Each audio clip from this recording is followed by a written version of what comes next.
नमस्कार प्यारे बच्चों, कैसे हो आप सभी। मैं आशा करता हूं कि आप लोग बहुत अच्छे होंगे, स्वस्थ होंगे और आपकी पढ़ाई भी बहुत ही अच्छी चल रही होगी।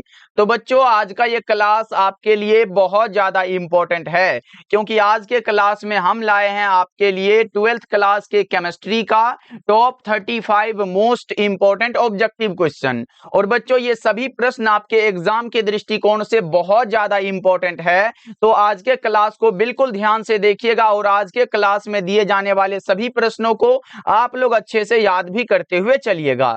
ओके जी, चलिए फिर क्लास को स्टार्ट करते हैं। पहला नंबर सवाल आपके सामने है, आपके फोन के स्क्रीन पर है। तो बच्चा पार्टी आप लोग भी आंसर को लगाते हुए चलिएगा।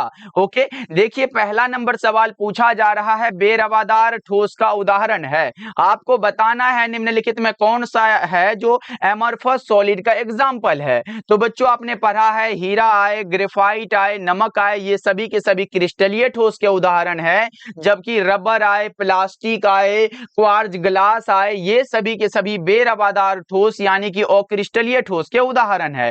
तो करेक्ट आंसर आपका ऑप्शन नंबर डी बिल्कुल सही जवाब हो जाएगा। बच्चों, ये सभी प्रश्न कई बार एग्जाम में पूछे गए हैं, तो इसको जरूर याद रखिएगा। चलो आगे बढ़ते हैं। दूसरा नंबर सवाल आपके सामने ये रहा और जल्दी से आंसर लगा दो। निम्नलिखित में कौन सा ऑक्साइड लौह चुंबकत्व प्रदर्शित करता है। बताओ बच्चा पार्टी, निम्नलिखित में कौन सा ऑक्साइड है जो लौह चुंबकत्व को प्रदर्शित करता है। तो वो हो जाता है chromium dioxide. Correct answer option A हो जाएगा।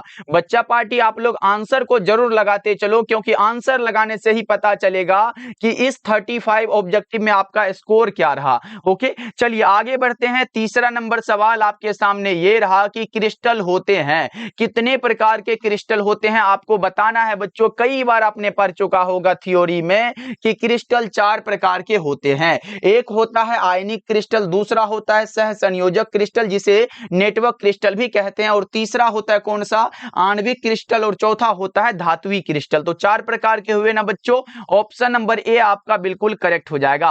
और बच्चा पार्टी आप लोग क्लास को जरूर लाइक करते चलिएगा, और अगर आप नए जुड़ रहे हो तो फिर सब्सक्राइब भी कर लीजिएगा। ओके, चलिए फिर अगला नंबर सवाल का जवाब बताओ। ये रहा चौथा नंबर सवाल आपके सामने, मूल क्रिस्टल तंत्रों की संख्या कितनी होती है। भैया एग्जाम का सबसे प्यारा क्वेश्चन ये है कि मूल क्रिस्टल तंत्रों की संख्या कितनी होती है। तो आपने बता के चला है 7 होता है। अलग से बच्चों ये याद रखिएगा, अगर आपसे ये पूछ ले कि ब्रेविस जालक कितने होते, क्या बच्चों अगर पूछे ब्रेविस जालकों की संख्या कितनी होती है, तब आप लगाइएगा 14 होती है। लेकिन अगर ब्रेविस जालक में भी ये पूछे कि घनाकार क्रिस्टल में, क्या बच्चा पार्टी घनाकार क्रिस्टल में अगर ये पूछे ब्रेविस जालक कितने होते हैं, तब आप 3 लगा के चलिएगा। ये मोस्ट इंपॉर्टेंट क्वेश्चन बनते हैं यहां से, जो आपको याद रखना है। ओके, चलिए अगला नंबर सवाल का जवाब जल्दी से बता दो। पांचवा नंबर सवाल है, बीसीसी इकाई सेल में मुक्त खाली जगह का प्रतिशत कितना होता है। बच्चों यहां से कई सारे प्रश्न बन सकते हैं, जैसे आपसे पूछ सकता है कि एससीसी में जो है खाली जगह या फिर भरा हुआ कितना होता है, बीसीसी में कितना होता है, उसके बाद पूछेगा एफसीसी में कितना होता है। तो मैं चाहूंगा यहां पे मैं तीनों बता देता हूं, तीनों को याद रखिएगा। एक प्रश्न आपके एग्जाम में यहां से फिक्स है, मतलब फिक्स है। अगर एससीसी में पूछे बच्चों, इसमें 52% होता है भरा हुआ। क्या 100 में से 52%, मानो कोई ऐसे बोतल रखा हुआ है, ये मानो पूरा 100% है, लेकिन इतना भरा हुआ है, मानो ये 52% भरा हुआ है। इसी प्रकार से 100 में से 52 भरा हुआ है बच्चों, तो खाली कितना 48 बच जाएगा परसेंट। इसी प्रकार बीसीसी में बच्चा पार्टी 68% भरा हुआ होता है, इसमें खाली कितना हो जाएगा 32% हो जाएगा। एफसीसी में भरा हुआ 74% होता है, जबकि बच्चा पार्टी खाली जो होता है वो 26% होता है। ये बात आप तीनों याद रख के चलो, यहां से एक ऑब्जेक्टिव आपके एग्जाम में फिक्स है, इसे जरूर याद रखिएगा। अब बता दो बीसीसी इकाई सेल में मुक्त खाली जगह का प्रतिशत, यानी कि बच्चा पार्टी फ्री स्पेस पूछा गया 32% होगा ना, क्योंकि भैया यहां पे देखो भरा हुआ तो 68% है, यानी कि अगर पूछे भरा हुआ कितना होता है तो 68%, लेकिन खाली कितना 32% होता है। ये बात आपको याद रखना है। चलो आगे बढ़ते हैं। अगला नंबर सवाल का जवाब बताओ। 6 नंबर सवाल ये रहा, और बच्चों ये बताने से पहले एक इंपॉर्टेंट बात मैं आपको बता दूं, जितने भी बच्चे हमारे द्वारा तैयार फिजिक्स केमिस्ट्री और बायोलॉजी के इंपॉर्टेंट क्वेश्चन का नोट्स लेना चाहते हो, यानी कि बच्चा पार्टी उस नोट्स में आपको गारंटेड है कि फिजिक्स, केमिस्ट्री और बायोलॉजी में 100% एग्जाम में क्वेश्चन लगाएंगे, क्योंकि ये हमने आपसे गारंटी दिया है। फिजिक्स में आपको 50 से 60 सब्जेक्टिव क्वेश्चन मिलेगा और 200 ऑब्जेक्टिव क्वेश्चन मिलेगा। इसी टाइप से फिजिक्स में मिलेगा, केमिस्ट्री में मिलेगा और बायोलॉजी में। तीनों में इतना इतना कर लेते हो बच्चा पार्टी, तो मैं ये गारंटी ले सकता हूं कि इसके बाहर एग्जाम में प्रश्न नहीं आएगा, क्योंकि ये हर एक साल का अनुभव मेरा है और ये हर एक साल के बच्चों को मिलता है ये क्वेश्चन लास्ट टाइम में। अब आपकी बारी है, आप लोग अच्छे से इसे पढ़िएगा। इसका चार्ज मात्र 199 रखा गया है। कॉल कर लीजिएगा 70 70 82 16 85 नंबर पे। बच्चा पार्टी कहीं भटकने से अच्छा है कि आप इसे जरूर पढ़िएगा, क्योंकि ये हर एक साल के टॉपरों का एक निशानी है। इस नोट्स को जरूर पढ़ोगे। ओके बच्चों, बता दो एफसीसी जालक में कितने परमाणु होते हैं। अच्छा बच्चों, इसमें एक बात बताना भूल गया कि ये इंग्लिश और हिंदी दोनों मीडियम वाले बच्चों के लिए है, और साथ में हिंदी का नोट्स जो होगा वो बिल्कुल फ्री मिल जाएगा। तो इस नंबर पे कॉल या मैसेज जरूर करिएगा बच्चों। अब बता दो एफसीसी जालक में कितने परमाणु होते हैं। तो ये परमाणु वाला भी इंपॉर्टेंट होता है, तो यहाँ पे मैं इस टॉपिक को ही कवर कर देता हूं। देखो, एससीसी में पूछेगा परमाणु, बीसीसी में पूछेगा परमाणु, या फिर आपसे एफसीसी में परमाणु पूछेगा। देखो, अगर एससी में परमाणु पूछे तो एक होता है। कोऑर्डिनेशन नंबर कितना होता है बच्चा पार्टी? 6 होता है। उसके बाद बीसीसी में पूछे परमाणु संख्या 2 होता है, कोऑर्डिनेशन नंबर 8 होता है। अगर एफसीसी में पूछे परमाणु संख्या 4 और कोऑर्डिनेशन नंबर 12 होता है। लिख लो भैया, यहां से एक ऑब्जेक्टिव यहां से भी आपके एग्जाम में फिक्स हो जाता है, क्योंकि हम वही पढ़ाते हैं जो एग्जाम में लड़े। यहां पे देखो बच्चों, एफसीसी में परमाणु पूछा है, मतलब ये 4 हो जाएगा। एकदम सिंपल सा आंसर है, सही जवाब ऑप्शन डी हो जाएगा। लेकिन बच्चों, ये एफसीसी में कोऑर्डिनेशन नंबर यानी कि समन्वयन संख्या पूछे, तब आप बता के चलोगे 12 होता है बच्चों। ओके, चलो आगे बढ़ते हैं। ये रहा 7 नंबर सवाल आपके सामने। निम्नलिखित में कौन अनुसंख्यक गुणधर्म नहीं है? यानी कि बच्चा पार्टी कोलिगेटिव प्रॉपर्टी जो नहीं है वो बताना है। हमने बताया है कि विलयन का अनुसंख्यक गुणधर्म वह होता है जो विलयन में उपस्थित विलय के कणों की संख्या पर निर्भर करता है, और इसके लिए हमने 4 एग्जाम्पल बताया था। क्वथनांक का उन्नयन, हिमांक का अवनमन, प्रासरणी दाब और वाष्प दाब का आपेक्षिक अवनमन। यहाँ पे देखो, हिमांक का अवनमन है, प्रासरणी दाब है, क्वथनांक का उन्नयन है, लेकिन बच्चों वाष्प दाब का आपेक्षिक अवनमन नहीं है। यहाँ पे सिर्फ वाष्प दाब लिख दिया है, तो ये कहां से अनुसंख्यक गुणधर्म होगा? जो नहीं है वो ऑप्शन ए में दिया गया, करेक्ट हो जाएगा। ध्यान रखिएगा, ये आसान सा प्रश्न है, इससे भी प्रश्न आपके एग्जाम में बनते हैं। चलो ये बता के चलो, निम्नलिखित में से किस यौगिक के जलीय घोल का प्रासरणी दाब असामान्य होता है? तो वो साधारण लवण का होता है। सही जवाब ऑप्शन बी होगा, ध्यान रखिएगा। चलो अगला नंबर सवाल का जवाब बताओ, निम्नलिखित में कौन प्रतिचुंबकीय है? बेंजीन कहे तो बच्चा पार्टी C6H6 वाला बात है।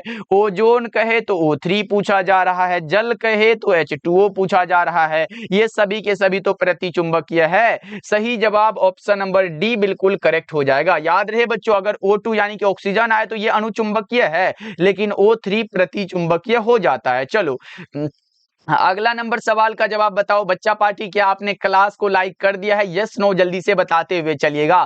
डेली क्लास का टाइम शाम के 7 बजे और शाम के 8 बजे है, जरूर आइएगा। देखो, टिंडल प्रभाव पाया जाता है किसमें? तो ये सॉल में पाया जाता है। टिंडल प्रभाव किसमें पाया जाता है बच्चों? सॉल में पाया जाता है। 10 नंबर सवाल का जवाब करेक्ट आंसर सी हो जाएगा। चलो ये बता के चलो, अर्धपारगम्य झिल्ली से परासरण क्रिया में निकल पाते हैं। अर्धपारगम्य झिल्ली से बच्चों परासरण क्रिया में कौन निकल पाते हैं? तो विलायक के अणु निकलते हैं। कौन बच्चों? विलायक के कण निकलते हैं। सही जवाब ऑप्शन नंबर बी हो जाएगा 11 नंबर सवाल का जवाब। चलो ये बता के चलो, 12 नंबर सवाल है, पहाड़ों पर जल का क्वथनांक कम हो जाता है क्योंकि? क्यों कम होता है? क्योंकि वहां पर वायुमंडलीय दाब कम है। क्या है? वायुमंडलीय दाब कम हो जाता है। चलो आगे बढ़ते हैं। 13 नंबर सवाल है, परासरणी दाब बढ़ता है जब क्या होता है? जब तापक्रम बढ़ेगा तो परासरणी दाब बढ़ेगा, घटेगा तो फिर ये भी घटेगा। ऑप्शन ए करेक्ट हो जाएगा बच्चों। चलो आगे बढ़ते हैं। ये रहा 14 नंबर सवाल, और बड़ा आसान सा सवाल है जी, एग्जाम में आने वाला सवाल है। देखो, घोलक के 1 kg में उपस्थित घोल्य के मोलों की संख्या को क्या कहते हैं? मोललता कहते हैं। हमने बताया था प्रति केजी विलायक में घुले हुए विलय के मोलों की संख्या को मोललता कहते हैं। और एक बात मैं यहां से लिख देता हूं, मोललता को छोटा m द्वारा दर्शाते हैं। m बराबर n बटा में क्या होता है? n बराबर n बटा में, जल्दी से आप लोग बता दो सर W होता है। N क्या होता है, विलय का मोल है। यहाँ पे याद रखना बच्चों, ये कभी कभी लिख देता है, विलय का ये मोल है। N क्या है, विलय का मोल है। और बटा में क्या हो जाएगा, बटा में बच्चों हमने क्या बताया था, प्रति केजी विलियन में घुले हुए, प्रति केजी विलियन में घुले हुए पूछा है। तो यहाँ पे कौन सा विलायक का क्या होगा, विलायक का द्रव्यमान होगा, वो भी किस में दिया गया बच्चा पार्टी, केजी में। तो यहाँ पे केजी भी आप यहाँ पे लिख सकते हो। ये किसके लिए हो गया, ये कौन सा, मोलरता के लिए हो गया बच्चों। लेकिन यहाँ पे मैं ये भी बता देना चाहूंगा, मोलरता भी इंपॉर्टेंट होता जो यहाँ पे है। तो मोलरता को हम बड़ा M द्वारा दर्शाते हैं। M बराबर क्या होता है, N बटा में V होता है। ये फॉर्मूला तो भैया आपको याद होना ही चाहिए। मोलरता के लिए M बराबर N बटा W और मोलरता के लिए M बराबर N बटा V। N क्या है सर, विलय का मोल है, तो ऊपर में लिखना पड़ेगा, विलय का ये क्या है, मोल है। उसके बाद आप याद रखना ये V क्या होता है, यहाँ पे तो ये W तो सर विलायक का द्रव्यमान है, और ये V क्या होगा सर, ये विलियन का आयतन होगा। क्या हो जाएगा, यहाँ पे याद रखिएगा, ये विलियन का क्या हो जाएगा, आयतन हो जाएगा। और ये किस में होगा, लीटर में, क्योंकि प्रति लीटर विलियन में घुले हुए विलय के मोलों की संख्या को मोलरता कहते हैं। और मोलरता के लिए एक बात ये याद रखिएगा कि मोलरता ताप से स्वतंत्र होती है, यानी कि ये ताप पर निर्भर नहीं करती है। ताप से बच्चा पार्टी क्या है, ये स्वतंत्र है, जरूर याद रखिएगा। और इसका जो है, इसे ताप प्रभावित करता है, मोलरता को। ओके, तो ये सब बात आपको यहां से याद रखना है। चलो आगे बढ़ते हैं, अगला नंबर सवाल का जवाब बताओ। पूरे 35 ऑब्जेक्टिव को इस क्लास में कवर करेंगे और यहां से एग्जाम में प्रश्न को बनाओगे आप लोग। बस अच्छे से क्लास को ध्यान से देखो। हाइड्रोजन ऑक्सीजन सेल निम्नलिखित में किस तरह का सेल है, तो ये ईंधन सेल का उदाहरण है। और ये प्राथमिक सेल बच्चों, चाहे कोई भी मानो ये टॉर्च का बैटरी जानते हो ना, वो एक बार यूज होने के बाद पुनः यूज नहीं कर सकते, उसे चार्ज भी नहीं कर सकते हैं, तो वो प्राथमिक सेल में आ जाते हैं, जिसे लेक्लांचे सेल कहते हो। द्वितीयक सेल और बच्चा पार्टी लेज संचायक सेल जो होता है, द्वितीयक सेल को ही लेड संचायक सेल कहते हैं। और ये जैसे मोबाइल का बैटरी हुआ तो पुनः चार्ज में लगा सकते हो ना, ये द्वितीयक सेल का उदाहरण हो जाता है। तो आपका correct answer option number C होगा। ओके, चलो आगे बढ़ते हैं। 16 नंबर सवाल का जवाब एक बार बताओ। एक फैराडे विद्युत धारा प्रवाहित करने पर प्राप्त मात्रा बराबर क्या होती है। एक फैराडे विद्युत धारा प्रवाहित करने पर प्राप्त मात्रा बराबर 1 ग्राम समतुल्य के होती है। करेक्ट आंसर ए हो जाएगा। सही है बच्चों। चलो अगला नंबर सवाल का जवाब बताओ। 17 नंबर सवाल है, विद्युत अपघटन में ऑक्सीकरण होता है। पहले बताओ ये विद्युत अपघटन के जो नियम है ये किसने दिया है। विद्युत अपघटन के नियम भैया फैराडे साहब ने दिया। किसने दिया, फैराडे साहब ने दिया, याद रखिएगा। और ये बच्चों ऑक्सीकरण की बात हो रहा है तो एनोड पर होता है, जबकि कैथोड पर की बात मैं कर लूं तो अवकरण किस पर होगा, अवकरण बच्चों ये कैथोड पर होता है। दोनों बात को आपको याद रखना पड़ेगा। चलो आगे बढ़ते हैं। 18 नंबर सवाल आपके सामने है कि जंग क्या होता है। जंग है जलयोजित फेरिक ऑक्साइड। सही जवाब आप डी लगाओ, बिल्कुल सही जवाब हो जाएगा। और ध्यान रखिएगा यहां से प्रश्न एग्जाम में बन सकता है बच्चों, इसलिए मैं यह बता रहा हूं, आप लोग जरूर याद रखिएगा। ओके बच्चों, 1 मिनट बच्चा पार्टी, यहां पे थोड़ा सा इसको चार्ज करना पड़ेगा क्योंकि यहां पे लो हो चुका है इसका बैटरी।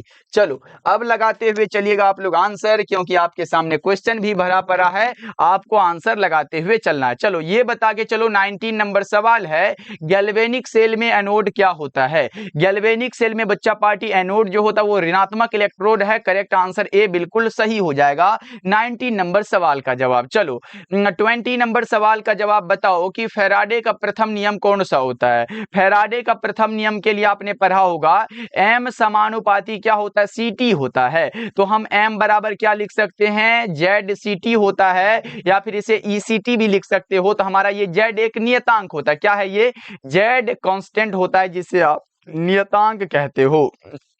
और नियतांक को क्या कहते हैं, इसे ही तो हम लोग क्या कहते हैं बच्चा पार्टी, इसे ही तो विद्युत रासायनिक तुल्यांक कहते हो। स्थिरांक को ही तो विद्युत रासायनिक तुल्यांक कहते हो। एम बराबर जेड सीटी, एम बराबर ईसीटी, बात बराबर है। ये आइंस्टीन साहब का द्रव्यमान ऊर्जा समतुल्यता संबंध है, ये फोटोन की ऊर्जा के लिए होता है, और ये आपके दूसरा चैप्टर में इस फॉर्मूला का यूज होता है। चलो अगला नंबर सवाल का जवाब बताओ, फैराडे की क्या इकाई होती है। फैराडे साहब की क्या इकाई है भैया, कूलम प्रति मोल है। सही जवाब ऑप्शन नंबर सी हो जाएगा।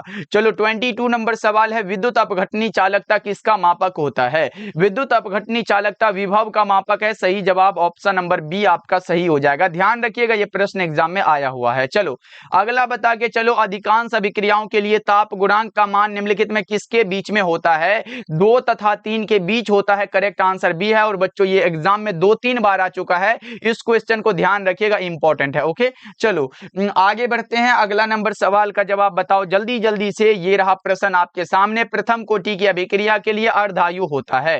देखो बच्चों, यहां पे मैं एक बात बता देना चाहूंगा, प्रथम कोटि की अभिक्रिया के लिए आपसे एक बात पूछा जा सकता है कि वेग स्थिरांक क्या होता है। क्या बच्चों वेग स्थिरांक एग्जाम में आता है? यहां से ध्यान रखना है, वेग स्थिरांक क्या होता है? सेकंड इनवर्स होता है। प्रथम कोटि की अभिक्रिया के लिए आपसे हाफ लाइफ पूछ सकता है, तो हाफ लाइफ होता है 0.693 बटा में के होता है। तो यहाँ पे देख रहे हो कहीं पे भी सांद्रता पर निर्भर नहीं किया है, तो प्रारंभिक सांद्रता पर यह निर्भर नहीं करता है। करेक्ट आंसर बी होगा। हाँ, शून्य कोटि की अभिक्रिया जो ये सांद्रता पर निर्भर करता है, जो मैं नीचे बता दूंगा आप लोगों को। चलो ये रहा 25 नंबर सवाल आपके सामने। हैबर की विधि से अमोनिया के निर्माण में निम्नलिखित में कौन सा उत्प्रेरक का प्रयोग होता है? लोहे के महीन पाउडर का। सही जवाब आपका ए हो जाएगा। ओके चलो ये रहा 26 नंबर सवाल, और यहाँ पे शून्य कोटि का बात हो ही गया है बच्चों। देखो किसी शून्य कोटि की अभिक्रिया के लिए आपसे क्या पूछ सकता है? वेग स्थिरांक, जो कि मैं प्रथम वाला में भी बताया और इसमें भी बता रहा हूं। अगर इसके लिए वेग स्थिरांक पूछे तो क्या लगाओगे? वो होता है mole litre inverse second inverse होता है। उसके बाद बच्चा पार्टी जानते हो, इसके लिए भी हाफ लाइफ होता है। हाफ लाइफ कितना होता है? ए बटा में ए की सांद्रता बटा में 2k होता है। यहाँ पे सांद्रता लगा हुआ है, तो ये क्या सांद्रता पर निर्भर करता है लेकिन बच्चों, और ये निश्चित होता है। शून्य कोटि की अभिक्रिया की दर निश्चित होती है, जबकि रासायनिक अभिक्रिया की दर बच्चा पार्टी वो समय के साथ घटती है। चलो ये रहा प्रश्न आपके सामने, बताओ किसी रासायनिक अभिक्रिया की दर क्या होती है? प्रश्न यहाँ पे बन गया है, किसी रासायनिक अभिक्रिया की दर समय के साथ घट जाती है। सही जवाब आपका बी होगा। ध्यान रखिएगा, इंपॉर्टेंट बात है। चलो ये बता के चलो 28 नंबर सवाल है, निम्न में कौन लायोफिलिक कोलाइड है? लायोफिलिक बच्चों जिसे आप ये कहते हो द्रव स्नेही कहते हो, और ये गोंद होता है। गम मतलब गोंद होता है, आपने पढ़ा होगा GUM, बचपन में नहीं पढ़े हो क्या? गुड इंग्लिश सब में पढ़ते थे ना। चलो अगला नंबर सवाल का जवाब बताओ, निम्नलिखित में से किस विधि के द्वारा कोलाइडी विलयन का शोधन किया जाता है? कोलाइडी विलयन का शोधन बच्चों किस में किया जाता है? ये अपोहन में किया जाता है। Correct answer option number C हो जाएगा आपका, ये राइट आंसर। चलो अगला नंबर सवाल का जवाब बताओ, रासायनिक अधिशोषण के लिए भैया मोस्ट इंपॉर्टेंट है, रासायनिक अधिशोषण के लिए जो होती है ये अनुत्क्रमणीय होता है, एक आणविक स्तर बनाता है। इसकी जो मुक्त ऊष्मा होती है वो 40 से लेके 400 किलो जूल पर मोल होती है, जो कि बहुत अधिक होती है। ये भी बात याद रखिएगा, ये दोनों विकल्प इसके लिए सही है। उत्क्रमणीय किसके लिए होता है बच्चों? उत्क्रमणीय जो होता है ना, ये होता है भौतिक अधिशोषण के लिए। उत्क्रमणीय किसके लिए होता है? ये भौतिक अधिशोषण के लिए होता है। आपको ध्यान रखना ये बात। ओके चलो आगे बढ़ते हैं। 31 नंबर सवाल आपके सामने है, निम्नलिखित में से किसकी बंध ऊर्जा सबसे अधिक है? वो सल्फर और सल्फर के बीच का होता है बॉन्ड एनर्जी। चलो आगे बढ़ते हैं। अगला नंबर सवाल है, आवर्त सारणी में ग्रुप 16 का तत्व क्या कहलाता है? ग्रुप 16 के तत्व को हम लोग कैल्कोजन कहते हैं। ग्रुप 17 वाले को क्या कहते हैं? हैलोजन कहते हैं। अक्रिय गैस यानी कि नोबेल गैस बच्चों ग्रुप 18 को कहते हैं। उसके बाद क्षारीय धातु ग्रुप 1 वाला होता है, और क्षारीय मृदा धातु ग्रुप 2 वाला होता है। ये सब याद रखिएगा। और संक्रमण तत्व बच्चों ये आता है एग्जाम में, संक्रमण तत्व की बात करें तो ये डी ब्लॉक वाला, और डी ब्लॉक वाला 3 से लेके क्या होता है यहाँ पे कौन सा होगा? 3 से 12 होता है ना, ये बात आप याद रख के चलिएगा। चलो आगे बढ़ते हैं। 33 नंबर सवाल है, निम्नलिखित में कौन सा धातु साधारण तापक्रम पर द्रव होता है? पारा हो जाएगा, मरकरी जिसे कहते हो आप। इसका एक अयस्क है, याद रखिएगा, सिनेबार, जिसे हम HGS कहते हैं। इसका नाम क्या होता है? सिनेबार होता है। क्या होता है? सिनेबार होता है। ये बात याद रखिएगा, एग्जाम में आया हुआ है कि सिनेबार किसे कहा जाता है? HGS को। और एक बात और भी बता देता हूं, यहाँ पे पूछेगा गैलेना किसे कहते हैं? तो PBS को कहते हैं, क्योंकि PB मतलब ये लेड का अयस्क है। किसका अयस्क है? लेड का। और ये किसका अयस्क है? ये भैया Hg मतलब मरकरी का अयस्क है। किसका अयस्क है? ये हमारा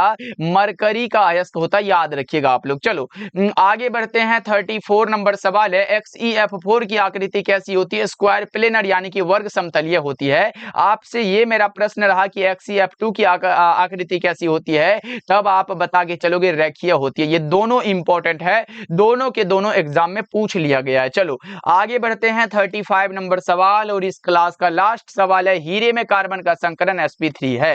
हीरे में कार्बन का संकरण भैया sp3 होता है। 35 का ए आप लगा सकते हो। याद रखिएगा, अगर अमोनिया में पूछे बच्चों, अमोनिया यानी कि NH3 में पूछे N का, तो इसमें क्या होगा? sp3 हो जाता है। ये भी बात आप याद रख के चलिएगा।